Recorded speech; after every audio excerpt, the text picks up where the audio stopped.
On Global TV News Prime, Tinubu inaugurates Presidential Economic Coordination Council. University of Benin shuts down academic activities indefinitely over students' protest. In business, 24 million benefit from federal government's Human Capital Development Program. On the foreign scene, Australian senator resigns after a Gaza vote backlash. And in sports, Mbappe, Ronaldo face off as France-Portugal clash. Hello and welcome to all our viewers in Nigeria and around the world to News Prime on Global Television, coming to you live from the nation's capital, Abuja. I am Uyi Agbomofwebe. Tonight, we begin by telling you, in an apparent move to further stabilize the nation's economy, President Bola Tinubu has inaugurated his Presidential Economic Coordination Council, drawn from different sectors of society and the economy. The president, on the occasion, presented the outcomes of his review of the Accelerated Stabilization and Advancement Plan, which seeks to inject a total of 2 trillion naira into the economy in the next 6 months. Minister of Finance and Coordinating Minister of the Economy, Wale Edun, who briefed newsmen alongside some committee members, namely Minister of Budget and National Planning, Atiku Bagudu, Business Mogul Alhaji Aliko Dangote, and Chairman of Health Holdings Limited, Tony Elumelu, after their inauguration at the State House. The federal government has launched a new initiative to establish an operation model and framework for economic and financial inclusion, aiming to transform Nigeria into a $1 trillion economy by 2030. The project is designed to combat poverty and catalyze sustainable economic growth from the ground up. The presidency has stated that 24 million Nigerians are set to benefit from the federal government's Human Capital Development Initiative, which aims to improve education, healthcare, and skills training across the nation. In 2018, the National Economic Council had launched the National Human Capital Development Program to tackle poverty and promote sustainable economic growth, with emphasis on the importance of human capital development.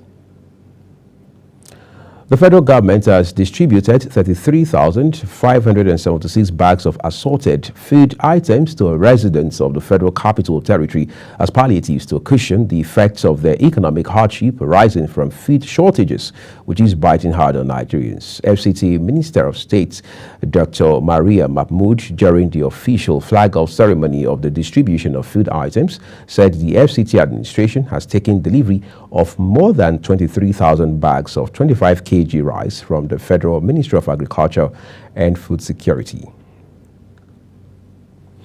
Governor of Niger State, Umaru Bago, has delivered 600 bags of rice and 20 cows to National Youth Service Corps members posted to the state. The move was in fulfillment of the pledges he made to them at the swearing-in of the 2024 Badge B Stream 1 orientation course. Coordinator of NYSC in Niger State, Olayinka Abdul Wahab, said the items were delivered. The governor had also promised 200,000 naira to each of the 1,600 corps members under the batch, amounting to 320 million naira. The federal government has begun the reconstruction and expansion of the Sango-Ota Idiroko Expressway. Several buildings marked for demolition are currently being pulled down to pave way for the expansion of the deplorable 64-kilometer Ota Idiroko Road. Reports say that landlords and tenants whose buildings were marked for demolition were helpless when the exercise started. Authorities of the University of Benin have shut down academic activities in the institution indefinitely. The university, in a statement by its public relations officer, Dr. Benedicta Ihanire, attributed the decision to the refusal of students to shift grounds on their demands. The students had earlier taken to the streets, blocking the ever-busy Benin-Ore highway to protest weeks of power outages on campus. The students, who had 2 weeks until their first semester examination, said the situation was severely affecting their preparation. They also called for a downward review of transport by the Uniben shuttle service, which was increased with effect from July 1. Let's turn to Nigeria's northwest now, where Kano State government has ordered the immediate release of funds to contractors for the completion of the abandoned 5-kilometer road projects across the 44 local government areas in the state. Governor Abba Yusuf made the disclosure shortly after meeting with contractors handling the projects at the Government House. He ordered the resolution of pending compensation issues and that the contractors go back to the sites within 1 week. The Court of Appeal Abuja Division has dismissed the ex parte order issued May 10, 2024 by Rivers State's High Court in Port Harcourt, which barred Martin Ameawule from parading himself as the Speaker of the Rivers State House of Assembly. The appeal court also dismissed the decision of the State High Court, which stopped 24 other members of the Assembly from accessing the complex or carrying out any such legislative assignments in the name of Rivers State House of Assembly. A Federal High Court, Abuja, has invalidated the People's Democratic Party's primary election that produced Asue Ighodalo as the party's candidates in the forthcoming governorship election in Edo State. Justice Iyangeko, in a judgment, held that the PDP's primary held on February 22 failed to comply with the provisions of the Electoral Act 2022, the guidelines for the conduct of the poll, and the party's constitution. Justice Eko, who said that the exhibit PDP-1 tendered by the party was bereft of evidence, held that the plaintiffs, through the exhibits tendered, were able to establish their case against the defendants. And still talking legal matters, the Federal High Court in Abuja has declared as invalid the People's Democratic Party's election that produced Asue Ighodalo as a governorship candidate. However, in the meantime, Edo State chapter of the People's Democratic Party has urged the party faithful to remain calm despite an Abuja High Court judgment nullifying the party's primary election held in Benin on February 22nd. A statement by the state's party chairman, Tony Azegbemi, insisted that Asue Ighodalo remains its candidate ahead of the September 21 governorship election in the state. Some aggrieved youths in Benue State have burnt down the office of Independent National Electoral Commission (INEC) in Sankara, headquarters of Ukum local government area. National Commissioner and Chairman of Information and Voter Education Committee, Sam Olumekun, who confirmed this in the statement, quoted Professor Sam Egu, resident electoral commissioner for Benue State, as saying the youths invaded the facility around 2 p.m. The Senate has called the executive law in the implementation of the capital components of the 2024 budget, saying there is a need for governments to get ministries, departments, and agencies to implement the budget. The Senate also urged the federal government to intensify efforts in funding the capital components of the 3 national budgets, which are running concurrently in the country. Meanwhile, the Senate has passed for third reading the bill seeking the establishment of the North Central Development Commission. The bill was sponsored by Senator representing Benue South Senatorial District and Senate Minority Leader Abba Moro and other senators from the North Central region. The bill, which passed first and second readings on October 5, 2023 and February 21, 2024 respectively, was first sponsored in the 9th Senate by Moro, where it passed first and second readings but could not get presidential assent before the expiration of the 9th Senate. The World Health Organization, WHO, has donated some infection and prevention and control materials to Ondo State Ministry of Health as part of efforts to help prevent cholera outbreaks. This was contained in a statement issued by the press officer of the ministry, Bisi Lawani, in Akure, the state capital.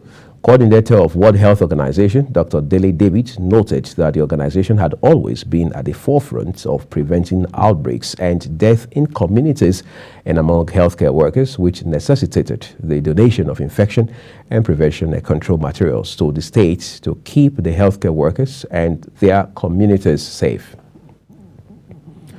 Business and commercial activities were grounded following a 10-hour downpour in many parts of Lagos and Ogun states. The resulting flooding brought down a 2-story building in the Mushin area of the state, grounded vehicular movements on the roads, and overwhelmed thousands of residents, while pupils could not attend schools in parts of the state. Though the Lagos state government said the rain lasted for 9 hours in some parts of the state, it started at midnight and did not subside until noon, making it 12 hours. You're watching the live broadcast of News Prime here on Global Television. We have more stories for you right after this break. Please do stay with us.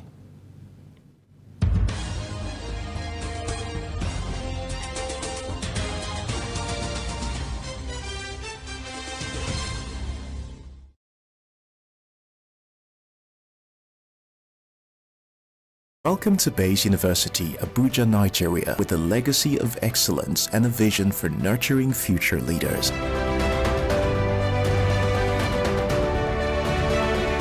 Bayes University is in a league of its own. We're all about our people, processes, and technology. Bayes is one of the highly rated universities in Nigeria in terms of product quality standards. We don't just produce graduates, but groom people into employers of labor. And it has made us understand that learning is all about three things. We learn, we unlearn, and we relearn. Bayes University Hospital offers a range of specialized services equipped with the latest technology, manned by a team of trusted professionals. And now, our vision extends beyond our walls with the Baba Ahmed University in Kano following our lead. Join us at Bayes University and invest in your future today. Bayes University is the institution that you will get the best value for money education in Nigeria. Bayes University. Learn to live. Are you a food lover? Do you care about your health and nutrition? Are you interested in exploring the diverse culinary traditions from around the world? Then look no further. Introducing Lunch Global on Global Television, a show that takes you on a delicious journey through the world of food, nutrition, and diet. So, whether you're a seasoned foodie, a health enthusiast, or simply curious about the world of food, Lunch Global has something for everyone. Tune in Mondays to Fridays and let your taste bud take you on a journey of flavor, culture, and discovery on Lunch Global. Bon appetit!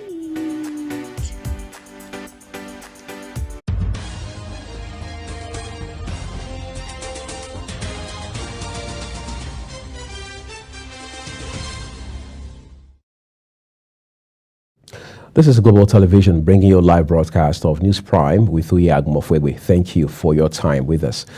Let's take you to the foreign scene now, where China has confirmed that an armed attack in the Democratic Republic of Congo, DRC, has left several of its citizens dead or missing. Reports say that a militia attack on a mining site in Gold-rich Ituri province had killed at least 4 Chinese nationals. Beijing's foreign ministry said a private Chinese company in the DRC was attacked by armed forces, resulting in the death and disappearance of several Chinese nationals without specifying the number. Hundreds of thousands of homes in Jamaica are without power after Hurricane Beryl thundered along the coast on Wednesday night. The Category 4 storm, one of the most powerful to ever hit the country, has brought more than 12 hours of heavy rain, prompting concerns about flooding.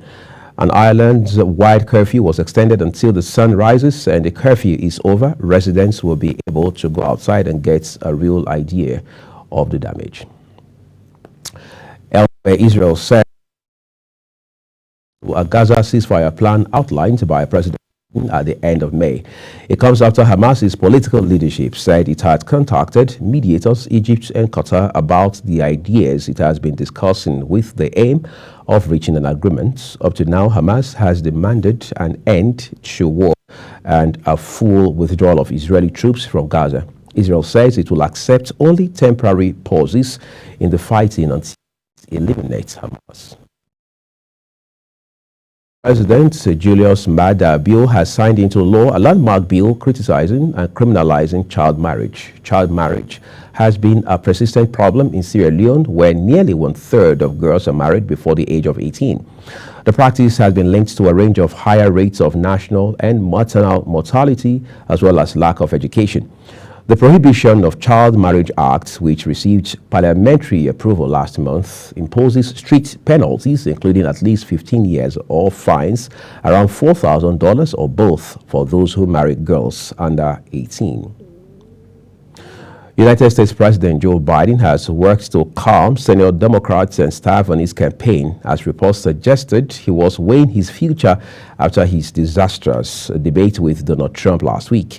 Biden held a closed-door lunch with Vice President Kamala Harris at the White House as speculation mounted over whether she would replace him as the party's candidate in the November's election. The pair then joined a call with the broader Democratic campaign, where Biden made clear he would remain in the race and Harris reiterated her support. Senator Fatima Payman has resigned from Australia's ruling Labour Party days after voting against it to support a motion on Palestinian statehood. Labour has strict penalties for those who undermine its policy positions, and Payman was already indefinitely suspended from the party's caucus after vowing to do it again. The 29-year-old added that this is a matter that cannot be compromised and that she was deeply torn over the decision. And in business, the Nigeria Content Development and Monitoring Board has stated it would not approve oil service companies with no proven capacity to execute projects. Executive Secretary of the board, Felix Ogbe, described the presidential directive on local content compliance requirements as crucial for enhanced competitiveness and mitigation of risks regarding unqualified contractors. Speaking at the Nigerian Oil and Gas Energy Conference in Abuja, Ogbe identified that non-inclusion of intermediary entities lacking the essential capacity to perform from the Nigerian Content Plan and the approval of contractors that meets the legal definition of Nigerian companies and demonstrate capacity to execute projects within the country would be important to implementing the presidential directive. The federal government, through the Ministry of Solid Minerals Development, has raised the duties and rates paid by operators in the mining sector. Minister of Solid Minerals Development, Dele Alake, announced the price increase at an ongoing press conference at the ministry headquarters in Abuja. He said the government increased a total of 286 rates regimes ranging from 50% to 100%, adding that compliance begins immediately.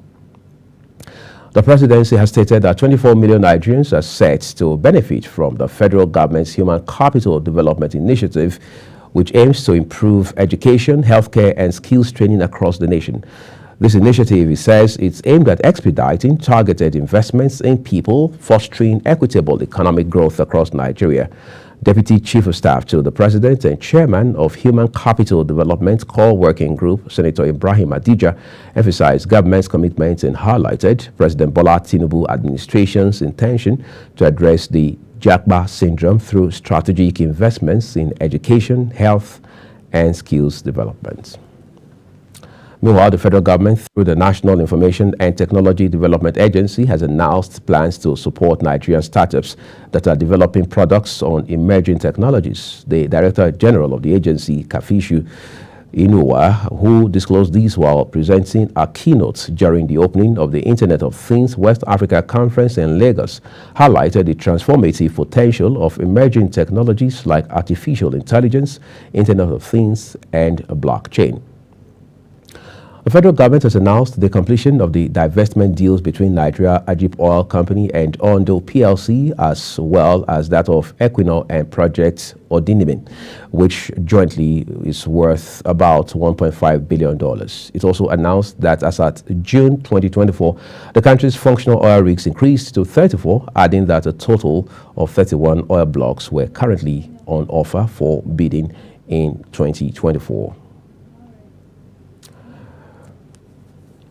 And to expand our business news for you tonight, time now to join Kikelama Okeri for an update.